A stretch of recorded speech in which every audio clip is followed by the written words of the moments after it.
You're constantly playing a game you just can't win. You spend your days fighting shadows, wrestling with ghosts. You're stressed about your boss's mood, what your friends really think about your new life path, and that endless, draining stream of bad news pouring from your phone.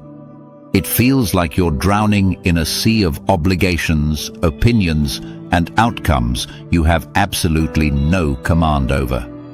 You're overwhelmed, you're exhausted, and you've been told the answer is to just try harder, to manage more, to control every single detail. But that's a lie. What if I told you there's a 200-300-year-old rule, a secret from some of the most resilient minds in history that can make you unshakable in any storm? This isn't about adding more to your plate. It's about taking things off.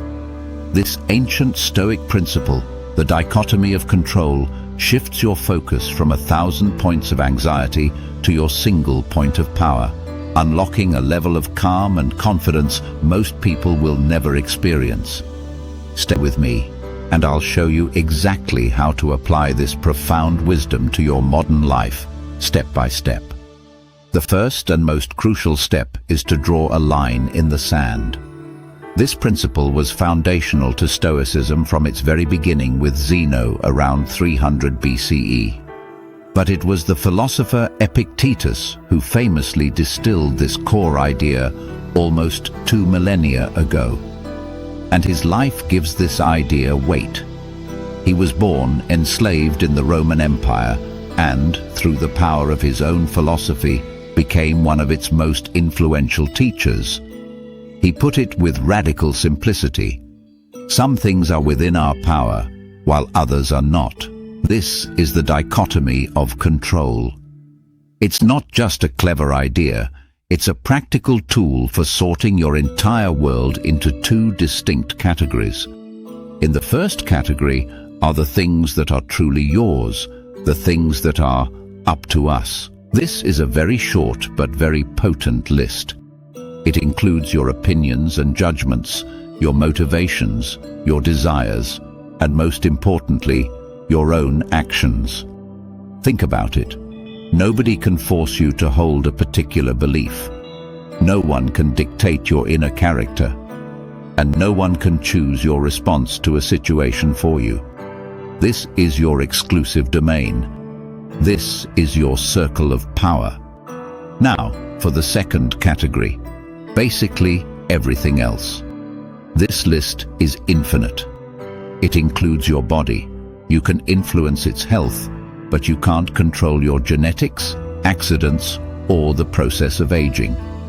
It includes your property, which can be lost or stolen. It includes your reputation, which is forged in the minds of others, making it their property, not yours. This category also holds the weather, the economy, global events, and how other people choose to act, think, or feel. So much of our modern anxiety comes from one simple, tragic mistake. We spend our precious energy trying to manage things in that second category. We try to force outcomes, control opinions, and prevent misfortunes that are, and always will be, completely outside of our command. The Stoics would say this is basically insanity, tying your peace of mind to things you don't control. The first step to reclaiming your calm is to get ruthless in your assessment. When a worry pops into your head, pause and ask the fundamental question: is this truly within my control? Is this my opinion, my action, my choice? Or is it an external event, another person's reaction, or some future outcome? Be honest. This simple act of identification is the beginning of your liberation. It clears out the mental clutter and lets you see where your true power actually lies. Once you've identified what's outside your circle of control, the second step is maybe the hardest, but it's also the most freeing. You have to learn to let it go. Now, this doesn't mean becoming passive or apathetic. It doesn't mean you shouldn't have goals or work towards a better future. The Stoics were people of action.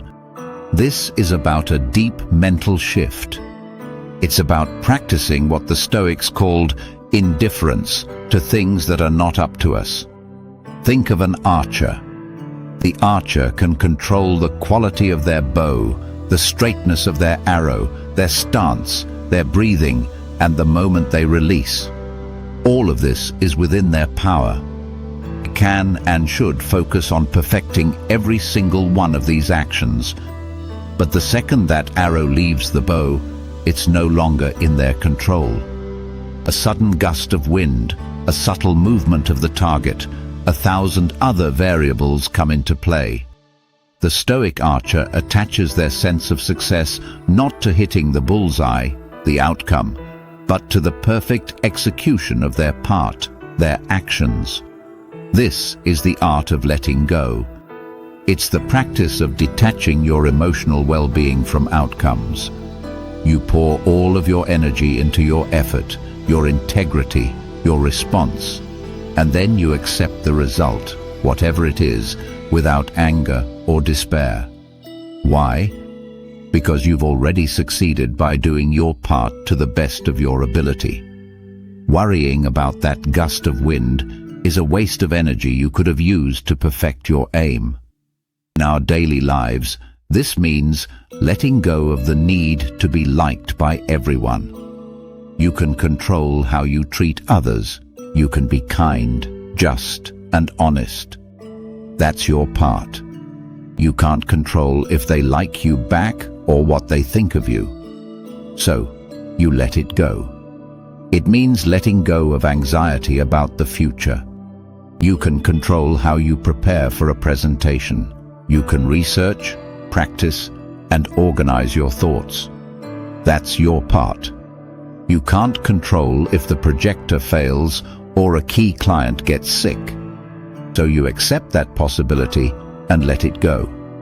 This practice starves anxiety at its source.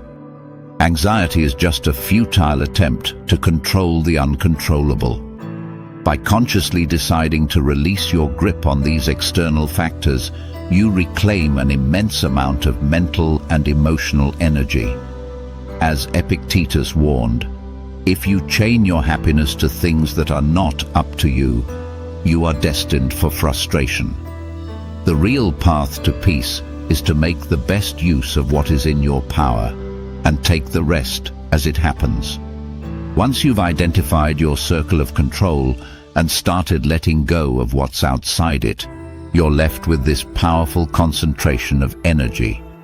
The third step is to channel that energy with intense, deliberate focus onto the one area where you have absolute power, your own thoughts and actions.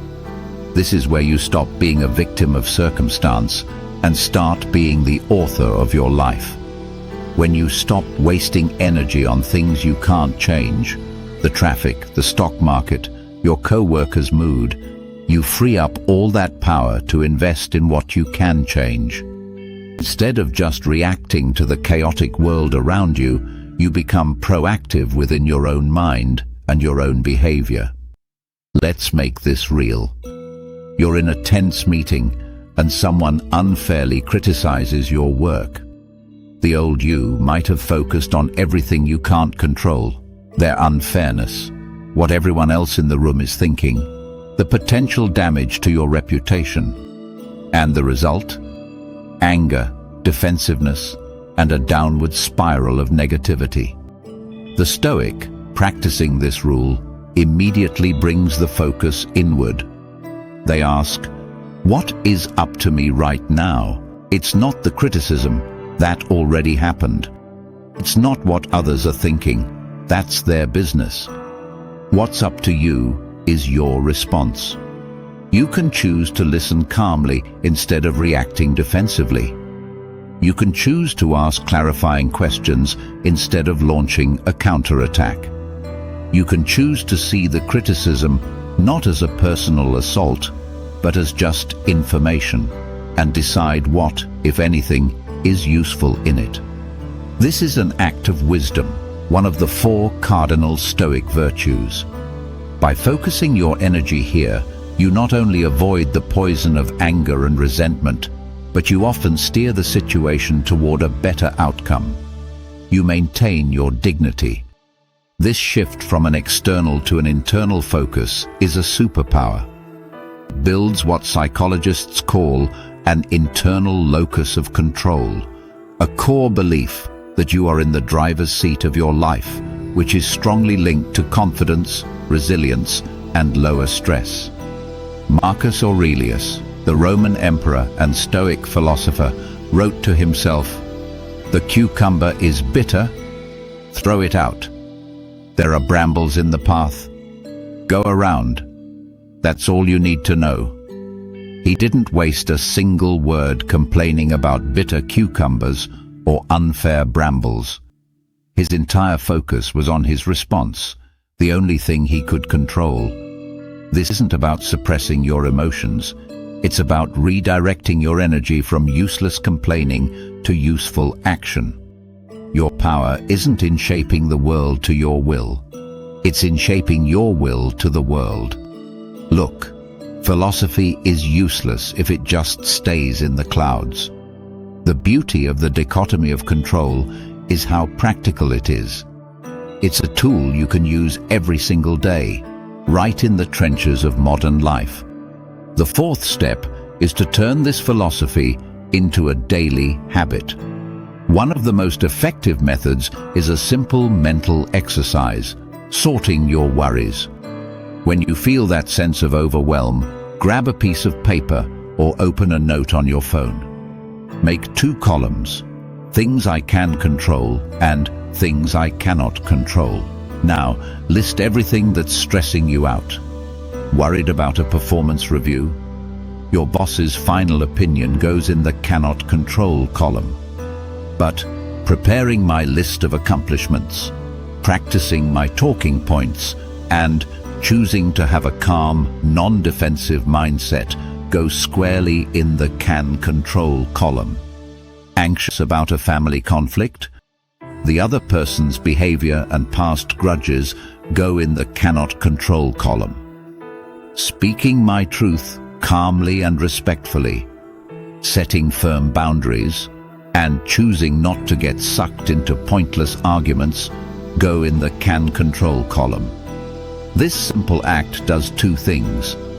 First, it gets the anxiety out of your head and onto the page, making it feel less overwhelming. Second, it gives you a clear action plan. You basically ignore the cannot control list. It's not your business. You then take the can control list and treat it as your to-do list. This transforms vague, paralyzing anxiety into concrete, empowering steps. Another powerful tool is what the Stoics called premeditatio malorum, or the premeditation of evils. This isn't about being a pessimist. It's about being resilient. Before you start your day, take a minute to think about what could go wrong. Your train might be late. A colleague might be difficult. You might face unexpected criticism. For each of these, you remind yourself, this is an external event, not in my control.